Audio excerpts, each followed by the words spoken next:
Well, after we received our training, I knew that what God had shown me about my life was something that I wanted to share with others. And so I just said, Lord, if you want me to help one person or many people, it's up to you. What do you want to do? And so, we were trained to be able to counsel and disciple people, but we weren't necessarily headed for the direction of a counseling ministry. God just brought that about. We had been growing very rapidly with the discipleship of individuals in coffee shops and wherever we could do breakfast times. And like I say, we've been strong in discipleship for years, but boy, it became a deeper type of discipleship. And not just counseling, I'm talking about discipleship here. We've seen people get saved. A number of people have come in thinking that they really had a relationship with God and come to understand that they didn't. So that's the direction that the ministry is going in. We just brought 2 new people on staff.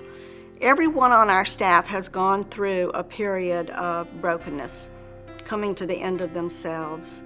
So we've experienced what we teach, and we're all very passionate about helping people learn to walk in the freedom that God has for them. But it wasn't until we really had a time of brokenness in our lives, and there are many times of brokenness, but this was a very severe one, that God revealed himself to us in an area of grace that we did not understand. And in giving us that exposure, he brought us into a deeper relationship with him.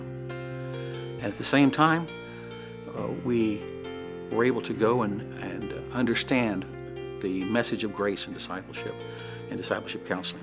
So now we have 3 offices on Haywood Road, which is a huge blessing to us.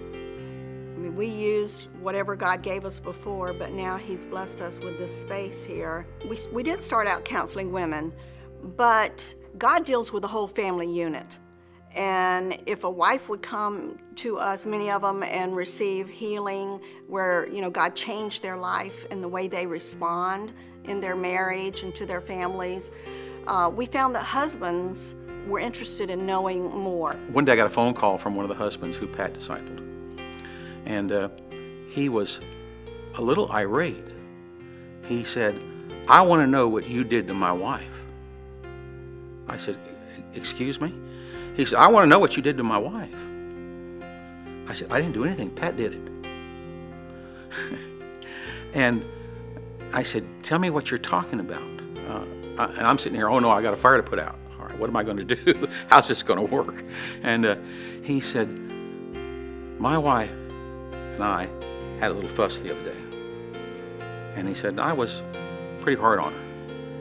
She turned around and looked me in the eye and said, "Jesus Christ lives in me, and Jesus wouldn't say or do that to you."